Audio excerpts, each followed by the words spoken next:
जय हिंद, वंदे मातरम प्यारे साथियों।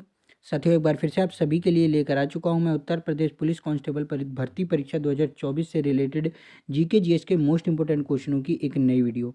दोस्तों, आज के वीडियो में भी हम उत्तर प्रदेश पुलिस भर्ती परीक्षा 2024 से रिलेटेड महत्वपूर्ण जीके जीएस के क्वेश्चनों को कवर करने वाले हैं।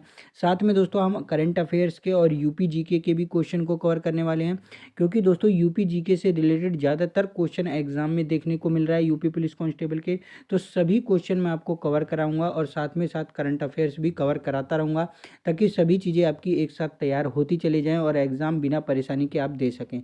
तो चलिए आज की वीडियो की शुरुआत करते हैं, लेकिन उससे पहले जिसने भी चैनल को अभी तक सब्सक्राइब नहीं किया है, चैनल को एक बार सब्सक्राइब करके नोटिफिकेशन बेल को ऑल पर जरूर से सेट कर लीजिए। और वीडियो अगर हमारी अच्छी लगे तो वीडियो को एक लाइक जरूर से कर दीजिएगा।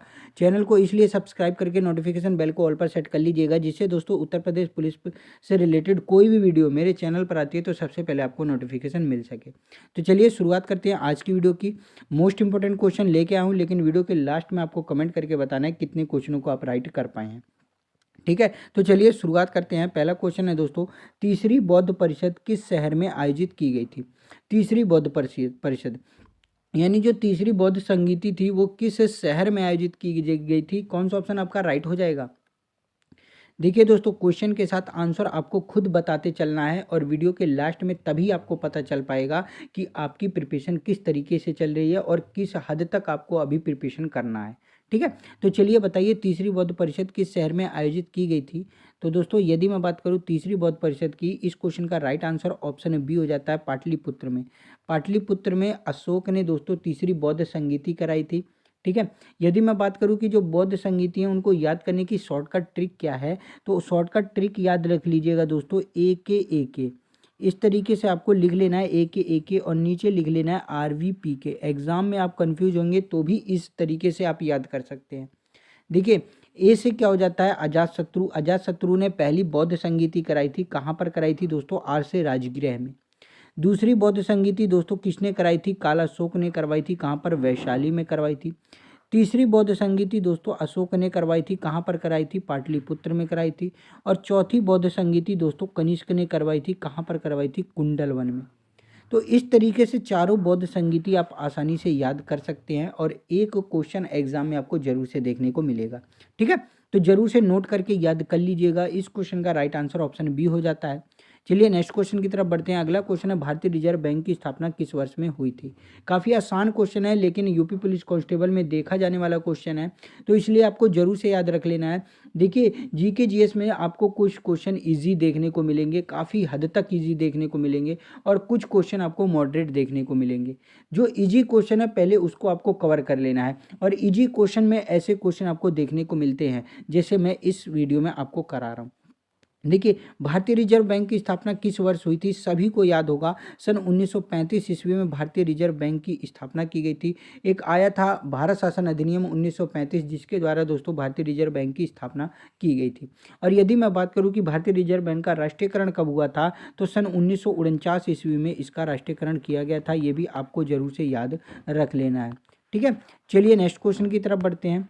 अगला क्वेश्चन है दोस्तों, भारत और पाकिस्तान के बीच किस वर्ष शिमला समझौते पर हस्ताक्षर हुए थे? भारत और पाकिस्तान के बीच युद्ध हुआ था 1971 में।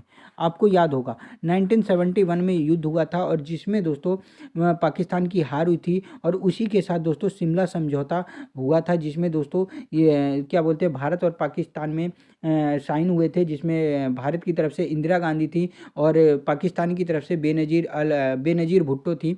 तो ये चीज़ आपको याद रख लेना है। शिमला समझौता सन 1972 में हुआ था। ऑप्शन बी आपका राइट आंसर हो जाएगा।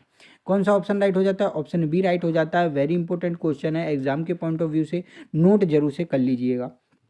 चलिए नेक्स्ट देखते हैं। अगला क्वेश्चन है दोस्तों, निम्न में से कौन सी नदी यमुना नदी की सहायक नदी नहीं है? देखिए, यमुना नदी की सहायक नदी की बात करूँ तो यमुना नदी की सहायक नदी केन है, बेतवा है, चंबल है। ये तीनों दोस्तों यमुना नदी की सहायक नदियां हैं, लेकिन कल्याणी दोस्तों यमुना नदी की सहायक नदी नहीं है। ऑप्शन डी आपका राइट आंसर हो जाएगा। देखिए, अब क्वेश्चन में क्या करना है, आपको ध्यान से पढ़ना है। काफ़ी सारे बच्चे क्वेश्चन को आधा पढ़ते हैं, यमुना नदी की सहायक नदी बस इतना पढ़ के दोस्तों टिक कराते हैं, लेकिन क्वेश्चन को पूरा पढ़ना है। कौन सी नदी यमुना नदी की सहायक नदी नहीं है, यहाँ पर पूछा गया था, तो ऑप्शन डी आपका राइट हो जाएगा।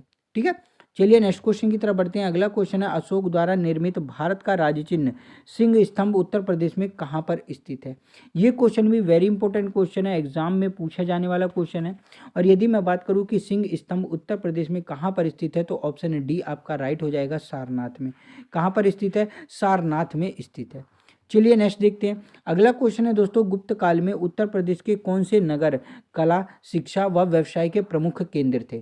गुप्त काल में उत्तर प्रदेश के कौन से नगर हैं, तो देखिए कौशाम्बी भी प्रमुख केंद्र था, मथुरा भी प्रमुख केंद्र था और प्रयाग भी प्रमुख केंद्र था। यानी ऑप्शन डी आपका राइट हो जाता है। ये सभी दोस्तों गुप्त काल में उत्तर प्रदेश के प्रमुख केंद्र थे कला, शिक्षा व व्यवसाय के क्षेत्र में। तो ये चीज़ आपको याद रख लेनी है। गुप्त काल की बात हुई है तो गुप्त वंश की स्थापना श्री गुप्त ने करी थी, मोस्ट इंपोर्टेंट है। एग्जाम में पूछा जाता है सर्वाधिक सोने के सिक्के किसके काल में जारी हुए थे, तो गुप्त काल में सर्वाधिक सोने के सिक्के चलाए गए थे। ठीक है, ये चीज़ आपको याद रख लेना है। चलिए नेक्स्ट क्वेश्चन की तरफ बढ़ते हैं। अगला क्वेश्चन है, किस सन में उत्तर प्रदेश का नाम संयुक्त प्रांत रखा गया। यूपी जी के मोस्ट इंपोर्टेंट है दोस्तों, यूपी पुलिस कांस्टेबल से रिलेटेड यूपी जी के ज़्यादातर क्वेश्चन आपको देखने को मिलेंगे। और यदि मैं बात करूं कि उत्तर प्रदेश का नाम संयुक्त प्रांत कब रखा गया था, तो ऑप्शन बी आपका राइट हो जाता है, सन 1937 ईस्वी में। कौन सा ऑप्शन राइट हो जाएगा, 1937, ऑप्शन बी आपका राइट आंसर हो जाता है। चलिए नेक्स्ट देखते हैं। अगला क्वेश्चन है दोस्तों, उत्तर प्रदेश में किसान आंदोलन का नेतृत्व किसने किया था। किसान आंदोलन, देखिए दोस्तों किसान आंदोलन 1937 ईस्वी में शुरू हुआ था। इसका नेतृत्व किसने किया था, तो ऑप्शन डी आपका राइट हो जाएगा, पंडित जवाहरलाल नेहरू। पंडित जवाहरलाल नेहरू ने दोस्तों इसका नेतृत्व किया था। आपको जरूर से याद रख लेना है, उत्तर प्रदेश में हुआ था, इसलिए यूपी जीके में ये क्वेश्चन देखने को मिल सकता है।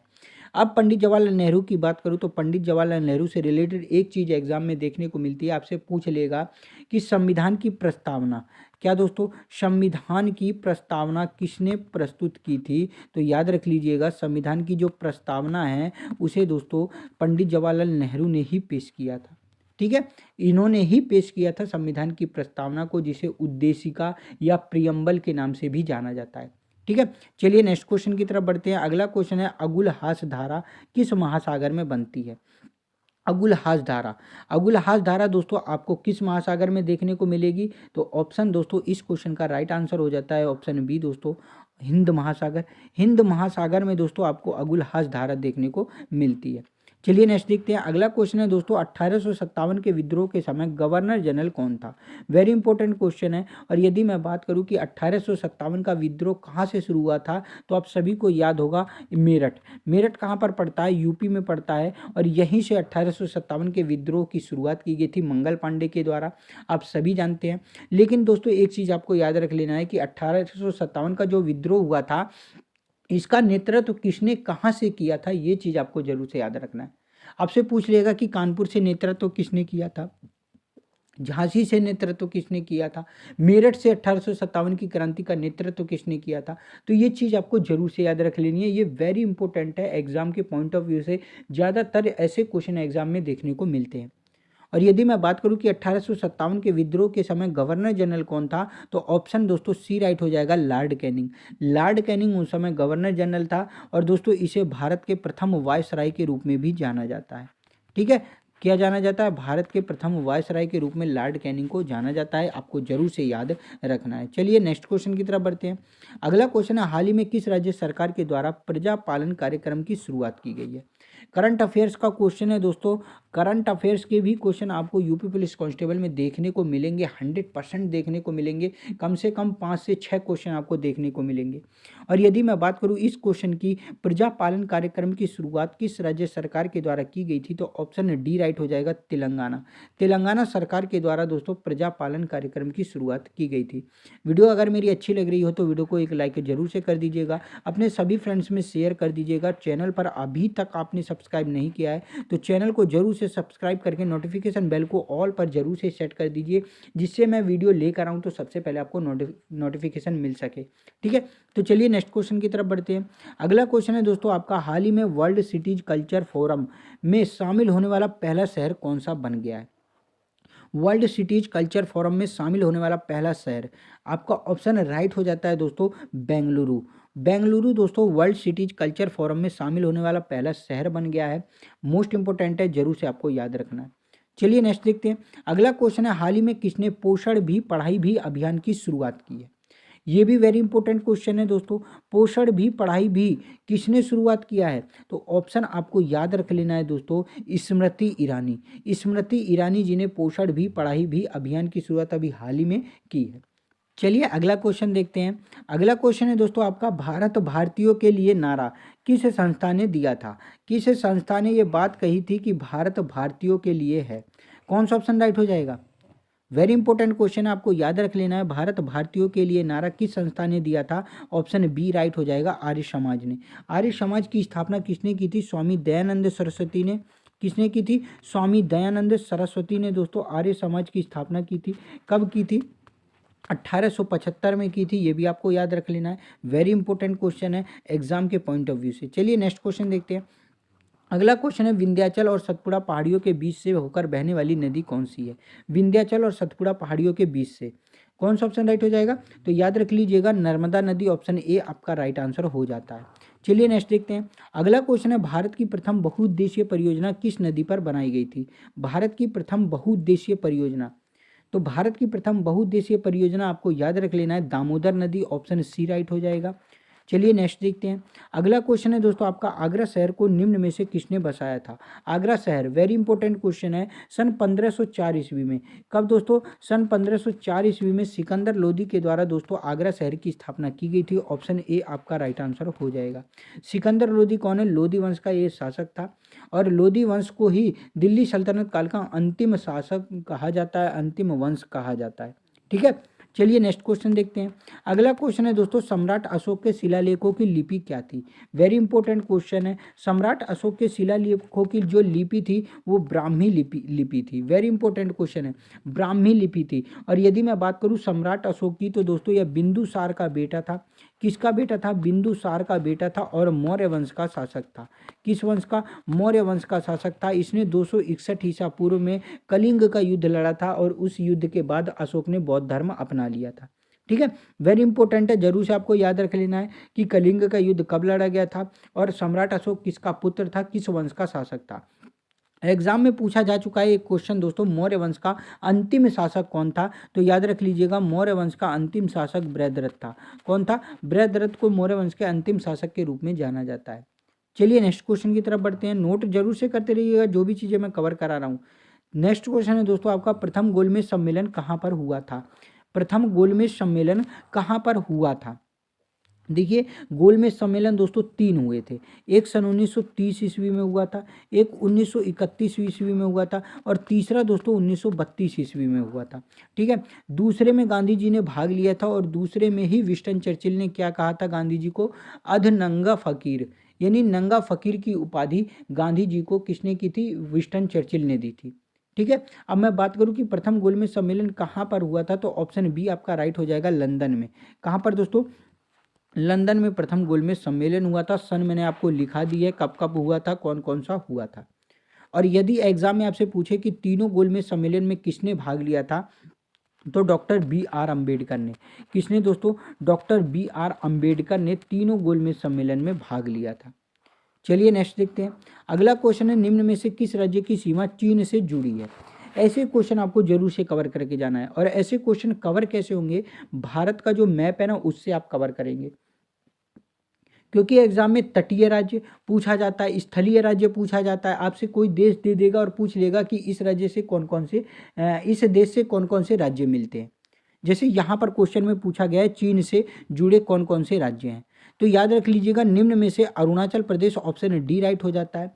चीन से दोस्तों कौन कौन से राज्य लगते हैं? पहला तो अरुणाचल प्रदेश है, दूसरा नोट कर लीजिएगा जम्मू कश्मीर है, तीसरा दोस्तों नोट कर लीजिएगा हिमाचल प्रदेश है, चौथा नोट कर लीजिएगा उत्तराखंड है। उत्तराखंड भी दोस्तों चीन से लगता है, और उसके बाद पांचवा नोट कर लेना है सिक्किम। ये भारत के 5 राज्य हैं जो चीन से सीमा साझा करते हैं। ठीक है, चलिए नेक्स्ट क्वेश्चन देखते हैं। अगला क्वेश्चन है दोस्तों, काजीरंगा राष्ट्रीय उद्यान कहाँ पर स्थित है? काजीरंगा राष्ट्रीय उद्यान, यदि मैं बात करूँ, काजीरंगा राष्ट्रीय उद्यान वेरी फेमस है। किसके लिए? एक सींग वाले गैंडे के लिए। आप सभी को पता होगा एक सींग वाला गैंडा कहाँ पर मिलता है? काजीरंगा राष्ट्रीय उद्यान में। वेरी इंपॉर्टेंट है, कहाँ पर है? असम में है। ऑप्शन सी आपका राइट आंसर हो जाएगा। चलिए नेक्स्ट देखते हैं। अगला क्वेश्चन है, ऑपरेशन फ्लड किससे संबंधित है? Operation flood. ऑपरेशन फ्लड की शुरुआत कब हुई थी? 1917 में हुई थी, याद रख लीजिएगा। 1970 में ऑपरेशन फ्लड की शुरुआत की गई थी। और ऑपरेशन फ्लड का यानी श्वेत क्रांति का जनक किसको कहा जाता है? तो याद रख लीजिएगा डॉक्टर वर्गीस कुरियन को। किसको कहा जाता है दोस्तों? डॉक्टर वर्गीस कुरियन को श्वेत क्रांति का जनक कहा जाता है। वेरी इंपॉर्टेंट है। जब 1970 में ऑपरेशन फ्लड की शुरुआत हुई, दुग्ध उत्पादन भारत में बढ़ा, तो याद रख लीजिएगा सन 1998 में भारत दुग्ध उत्पादन में नंबर 1 पर आ चुका है। ठीक है। ऑपरेशन फ्लड किससे संबंधित था? तो डेयरी विकास से संबंधित था। ऑप्शन डी आपका राइट आंसर हो जाएगा। ठीक है। चलिए नेक्स्ट देखते हैं। अगला क्वेश्चन है दोस्तों आपका, कंप्यूटर साक्षरता दिवस किस तिथि को मनाया जाता है? वेरी इंपॉर्टेंट क्वेश्चन है दोस्तों कंप्यूटर के पॉइंट ऑफ व्यू से। यदि मैं बात करूं कि कंप्यूटर साक्षरता दिवस कब मनाया जाता है, तो 2 दिसंबर, ऑप्शन सी आपका राइट आंसर हो जाएगा। चलिए नेक्स्ट देखते हैं। अगला क्वेश्चन है, प्रसिद्ध विरूपाक्ष मंदिर कहाँ पर स्थित है? ये क्वेश्चन ज़्यादातर पूछा जा रहा है। यदि मैं बात करूँ कि प्रसिद्ध विरूपाक्ष मंदिर कहाँ पर है, तो हम्पी, ऑप्शन डी आपका राइट आंसर हो जाएगा। इस क्वेश्चन को मैं लाया क्यों है? एक तो देखिए यूपी पुलिस कांस्टेबल से रिलेटेड वेरी इंपॉर्टेंट क्वेश्चन है। दूसरा दोस्तों हम्पी। हम्पी मैंने आपको पिछली वीडियो में जल्दी जल्दी में गुजरात करा दिया था, और काफ़ी सारे बच्चों ने कमेंट भी किया है कि सर गुजरात में नहीं है, हम्पी कर्नाटक में है। तो इसको जिसने भी नोट नहीं किया है वो इसको सही कर ले दोस्तों। हम्पी कहाँ पर है? आपका कर्नाटक में है। कहाँ पर है? कर्नाटक में है। और 50 रुपये का जो नोट आ रहा है ना, उसके पीछे आपको हम्पी देखने को मिल जाएगा। ठीक है। चलिए नेक्स्ट देखते हैं। अगला क्वेश्चन है दोस्तों, सीएडी का पूर्ण रूप क्या है? ऐसे क्वेश्चन उसमें पूछे जा रहे हैं, सॉरी दोस्तों, यूपी पुलिस कांस्टेबल में। सीएडी का पूर्ण रूप, सीएडी का पूर्ण रूप आपको याद रख लेना है। ऑप्शन सी राइट हो जाएगा, कंप्यूटर एडेड डिजाइन। क्या दोस्तों? कंप्यूटर एडेड डिजाइन सीएडी का पूर्ण रूप है। ऑप्शन सी आपका राइट आंसर हो जाएगा। चलिए नेक्स्ट देखते हैं। अगला क्वेश्चन है, शिक्षा में सुधार हेतु ब्रिटिश सरकार ने सैडलर आयोग कब नियुक्त किया? देखिए शिक्षा में सुधार के लिए सैडलर आयोग को लाया गया था। कब लाया गया था? सन 1917 ईस्वी में लाया गया था। ऑप्शन डी आपका राइट आंसर हो जाएगा। किसकी अध्यक्षता में? सर एम ई सैडलर की। किसकी अध्यक्षता में? सर एम ई सैडलर की अध्यक्षता में शिक्षा में सुधार के लिए एक आयोग बनाया गया, जिसे दोस्तों सैडलर आयोग के नाम से जाना गया।